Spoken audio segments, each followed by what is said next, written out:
l'assassin qui rêvait d'une place au paradis. Je dédie tout particulièrement cette vidéo et cette lecture à Stéphanie qui m'a si gentiment offert le livre. Je vais commencer par la couverture. L'assassin qui rêvait d'une place au paradis. L'évangile selon Dédé. Après 30 ans de prison, Johan, alias Dédé le meurtrier, est enfin libre. Mais ces vieux démons le rattrapent vite. Il s'associe à Pire, réceptionniste, sans le sou, et à Johanna, pasteur, défroqué, pour monter une agence de châtiment corporel. Des criminels ont besoin d'un homme de main. Dédé accourt. Pire et Johanna, eux, amassent les billets. Alors, le jour où Dédé découvre la Bible et renonce à la violence, ces deux acolytes décident de prendre les choses en main et de le détourner du droit chemin. Ça donne une idée déjà de la puissance du livre, quoi. Alors, pour tout vous dire, je l'ai déjà lu. J'ai pas pu attendre en fait, donc je vais vous lire le début. C'est un super bouquin en fait, comme les deux premiers. Il y a des personnages complètement déjantés. C'est dans la limite en fait du crédible, mais en fait c'est une histoire qui peut être crédible en fait, qui peut parfaitement être réelle. Et j'adore la façon de raconter de Jonas Johnson, parce qu'on plonge de suite dans l'histoire. Il n'y a pas de chichi quoi, c'est vraiment on rentre dedans. J'aime bien les dialogues aussi, ils sont super bien faits. C'est un super bouquin, franchement je vous le conseille. Mais de toute façon je vous conseille les 3 livres qu'il a écrits. Ils sont tous les 3 super.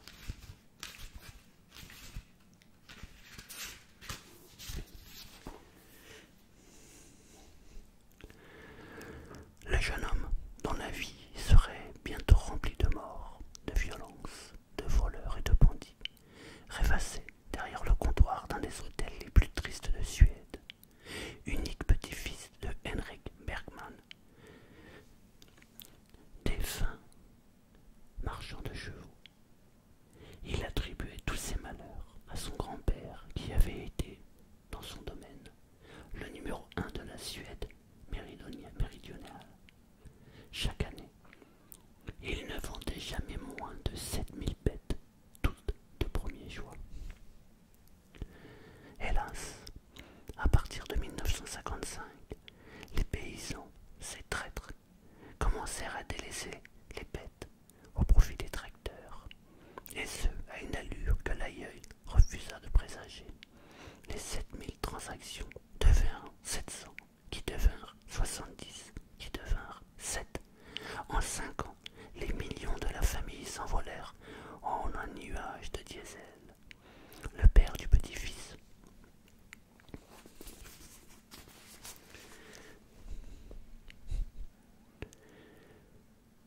pas encore né, essaya de sauver ce qui pouvait l'être. En 1960, profitant des rumeurs qui arrivaient bon train, il alla prêcher les répercussions de la mécanique auprès des paysans de la région, dans le sillage des théories selon lesquelles une projection de carburant décuplait les forces. Or, ces hommes en recevaient souvent. Le père évoqua les études qui démontraient que le diesel pouvait entraîner la stérilité masculine.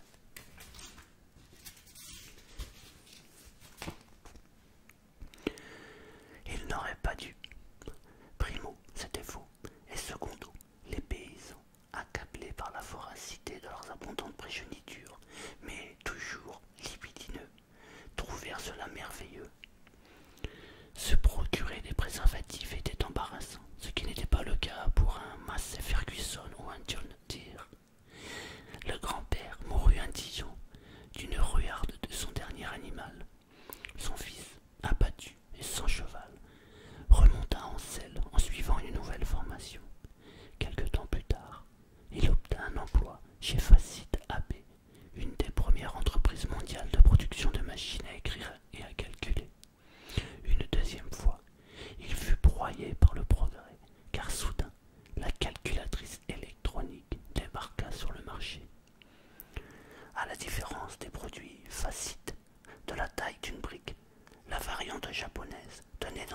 l'intérieur d'une veste. Les machines du groupe Facite ne rétrécirent pas, du moins pas assez vite, contrairement à la firme qui finit par se ratatiner tout à fait. Le fils du marchand de chevaux se fit signifier son congé. Pour oublier qu'il n'avait pas été floué à 2 reprises par la vie, il se mit à la boisson. Sans emploi, aigri, jamais douché et toujours ivre, il perdit vite tout charme aux yeux de son épouse de 20 ans sa cadette, qui tint le coup un moment. Finalement, la patiente jeune femme décida de réparer l'erreur qu'elle avait commise lorsqu'elle s'était mariée avec un homme qui n'était pas le bon. « Je veux divorcer », annonça-t-elle un matin à son époux, qui déambulait en caleçon blanc, couvert de taches foncées. « T'as pas vu la bouteille de cognac ? Non, mais je veux divorcer. Ah, je l'avais posée à côté de l'évier hier soir. Tu l'as déplacée ou quoi ? Ce n'est pas impossible qu'elle ait atterri dans le bar quand j'ai nettoyé la cuisine, je ne me souviens pas. Mais j'essaie de t'expliquer que je veux divorcer. Dans le bar ? Mais oui, bien sûr, j'aurais dû regarder, je suis bête. Tu déménages alors ? Et tu emmènes l'autre là, qui ne fait rien que se chier dessus, hein ? Oui, elle emmena le bébé. Un garçon blond, comme le blé, et aux doux yeux bleus, le futur réceptionniste. Sa mère envisageait une carrière d'enseignante. Lorsque la venue au monde du bébé avait mis un coup d'arrêt à son projet, elle partit pour Stockholm avec le petit, ses clics et ses claques, et signa la demande du divorce. Elle reprit ainsi son nom de jeune fille, Pearson, sans réfléchir aux conséquences pour son fils prénommé Pierre. Non qu'il soit défendable de s'appeler Pierre Pearson, ou Jonas Johansson d'ailleurs, même si c'est un peu répondant. Dans la capitale l'attendait un emploi de contractuel. La mère de Pierre Pearson parcourut les rues d'un bout à l'autre, essuyant quasi quotidiennement les terribles hommes mal garés, en particulier ceux qui avaient les moyens de payer les amendes qu'elle venait de leur infliger. Son envie d'enseigner resta un rêve, et jamais elle n'eut vulgarisé la science des prépositions allemandes, régissant l'accusatif ou le datif.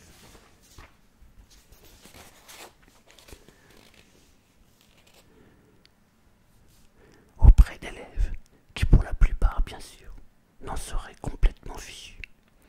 Quand elle eut passé une petite éternité à ce poste dit temporaire, il advint qu'un des contrevenants mécontents découvrit, suffoqué, qu'une femme se cachait sous l'uniforme de la contractuelle. De fil en aiguille, il allait dîner dans un beau restaurant, où l'amande fut déchirée en 2, à point nommé pour le café.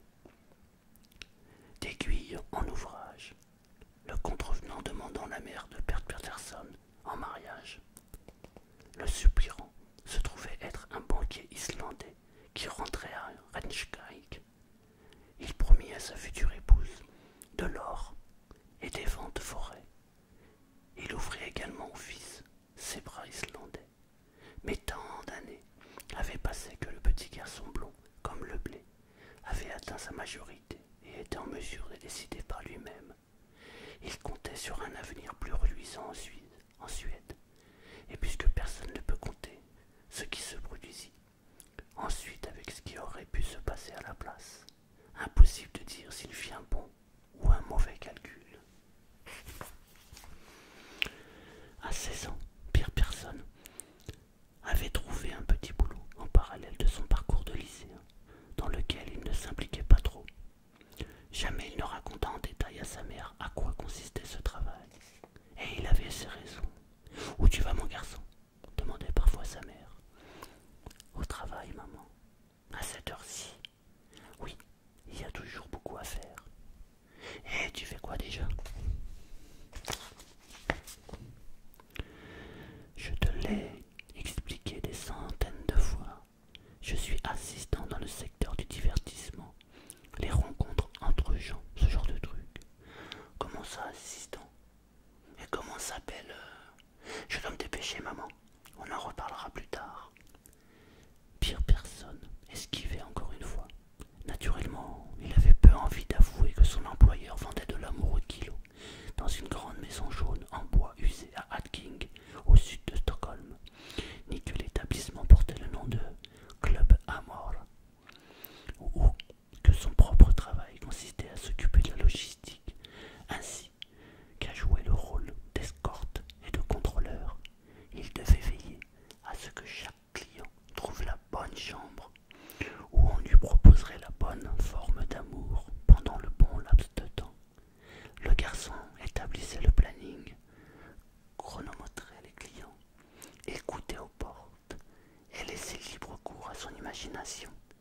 Si les choses lui semblaient sur le point de mal tourner, il sonnait l'alarme.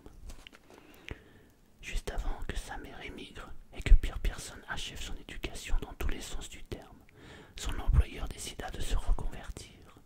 Le club Amor devint la pension, la Pointe de Terre.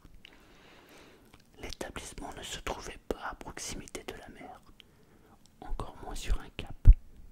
Mais comme il le fit observer le patron de l'hôtel, faut bien que c'est un nom.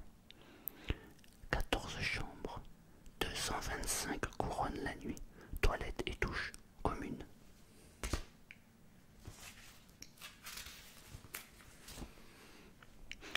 Draps et serviettes changées une fois par semaine, si tant est que le linge, sale, semble vraiment sale. Passer du nid d'amour à l'hôtel de 3e classe n'était pas le projet originel du propriétaire. Il gagnait nettement plus d'argent quand les clients avaient de la compagnie au lit. Et quand l'emploi du temps d'une des filles lui permettait, il pouvait la rejoindre pour un peu de bon temps. L'unique avantage de la pension La Pointe de Terre était d'être moins illégal.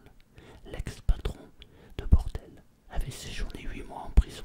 C'était amplement suffisant à son goût. Ayant apporté la preuve de ses compétences logistiques, Pierre Pearson se vit offrir le poste de réceptionniste, ce qui n'était pas moins prestigieux, bien que le salaire le soit. Il était chargé d'enregistrer les arrivées et les départs, de s'assurer que les clients payaient, de vérifier les réservations et les annulations. Il pouvait même se montrer un peu aimable tant que cela n'avait pas de répercussions négatives sur ses résultats. Il s'agissait d'une activité différente, d'un nouveau statut, et la mission de Pierre Pearson impliquait plus de responsabilités que la précédente. Cela conduisit Pierre Pearson à suggérer humblement au propriétaire un réajustement de salaire. Vers le haut ou vers le bas? Pierre Pearson répondit qu'un réajustement vers le haut serait préférable. La conversation ne déroulait pas comme il le souhaitait. Il espéra au moins conserver ce qu'il avait déjà. Ce fut le cas. Ce patron eut la générosité de lui faire une offre. Et puis merde, t'as qu'à t'installer dans la pièce derrière la réception, comme ça t'auras plus de loyer à payer. Pierre Pearson tomba d'accord pour dire que c'était une façon comme une autre d'économiser quelques pièces. Et puisqu'il était rémunéré au noir, il n'avait qu'à faire appel à l'aide sociale et aux allocations chômage en complément. Voilà comment le jeune réceptionniste se trouva à son poste. Il travaillait et vivait à l'hôtel. 1 an passa, puis 2, et enfin 5. Et les choses ne se déroulèrent pas mieux pour le garçon que pour son père et son grand-père avant lui. C'est à ce dernier que la faute incomba post-moderne. L'homme avait été multimillionnaire, et 2 générations plus tard, la chair de sa chair faisait le pied de grue derrière un comptoir pour accueillir des clients à l'odeur nauséabonde, répondant au nom de Dédé le meurtrier ou autre charmant sobriquet. Dédé le meurtrier était l'un des plus anciens résidents de la Pointe de Terre. De son vrai nom, Johan Anderson, il avait passé presque toute sa vie d'adulte en prison. Si les mots et les belles phrases n'avaient jamais été son fort, il s'était aperçu très vite qu'il y avait tout de même moyen d'avoir raison. Il suffisait de réduire en pièces les contradicteurs, ou du moins de leur donner l'impression d'y songer sérieusement, et en remettant le couvert si besoin.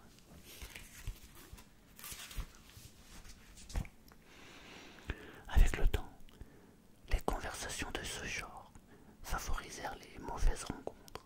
Ses nouveaux amis incitèrent le jeune Johan à combiner ses techniques d'argumentation déjà violentes à la gnôle et au médoc, et les choses tournèrent plutôt mal. Il n'était âgé que de 20 ans quand ce cocktail explosif lui en coûta 12, incapable qu'il fût d'expliquer comment sa hache avait fini plantée dans le dos du plus grand revendeur d'amphétamines du coin. 8 ans plus tard, bénéficiant d'une remise de peine, Dédé le meurtrier sortit de prison et fêta sa libération avec un tel enthousiasme qu'à peine désoulé, il se retrouva une nouvelle fois derrière les barreaux, la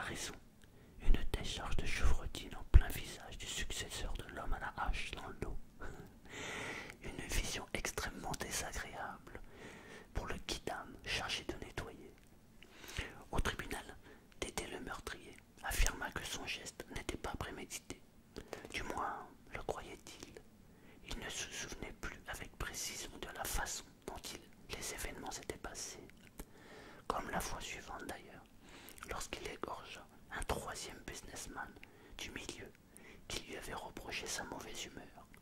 L'homme à la gorge tranchée était perspicace, mais cela ne lui fit pas d'un grand secours. Âgé à présent de 56 ans, Dédé le meurtrier était de nouveau en liberté. Contrairement aux fois précédentes, ce n'était pas une sortie en CDD, mais une libération permanente. C'était l'idée. Il lui suffisait d'éviter la gnôle et les médocs. Et tous ceux qui avaient un rapport de près ou de loin avec l'un ou les autres. La bière représentait un danger bien moins grand. Il s'en réjouit beaucoup, ou un peu. Au moins, cela ne le rendit pas fou.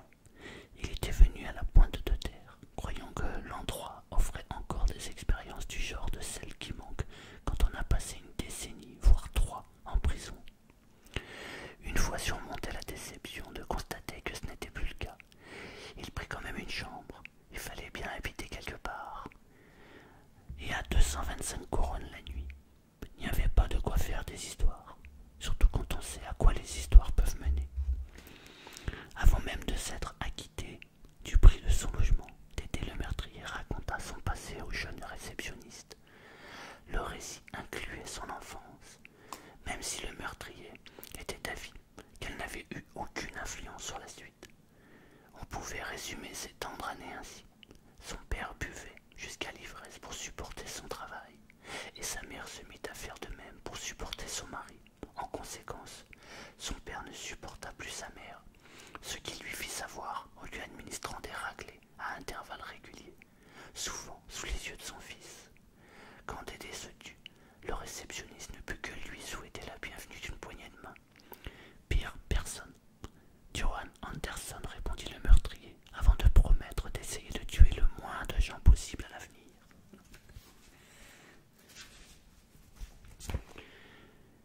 Puis, il demanda au réceptionniste s'il aurait une blonde à lui passer. 17 ans sans bière, ça vous desséchait la gorge. Pire personne n'avait pas l'intention de contredire sa relation, ou de commencer sa relation avec Dédé en lui refusant une pils. Mais pendant qu'il y était, il demanda si M. Anderson pouvait envisager de se retenir à l'écart de la grille, et surtout de la gnôle et des médocs. Ouais, ça vaudrait mieux, approuva Johan Anderson, mais appelez-moi Dédé le meurtrier, comme tout le monde. Fin du chapitre 1. C'est un super, vraiment excellent livre. Alors, je vous raconte rapidement, juste le début. Donc, on a un réceptionniste qui a eu un enchaînement de vie malheureuse, on va dire. Et on a Dédé le meurtrier qui vient d'emménager dans l'hôtel. Et ils vont faire la connaissance d'une troisième personne, qui sera le prêtre, qui est en l'occurrence une femme. Et à eux trois, ils vont monter un business lucratif. Mais il va y avoir à un moment donné, la machine va se gripper. Parce que Dédé le meurtrier a rencontré Dieu.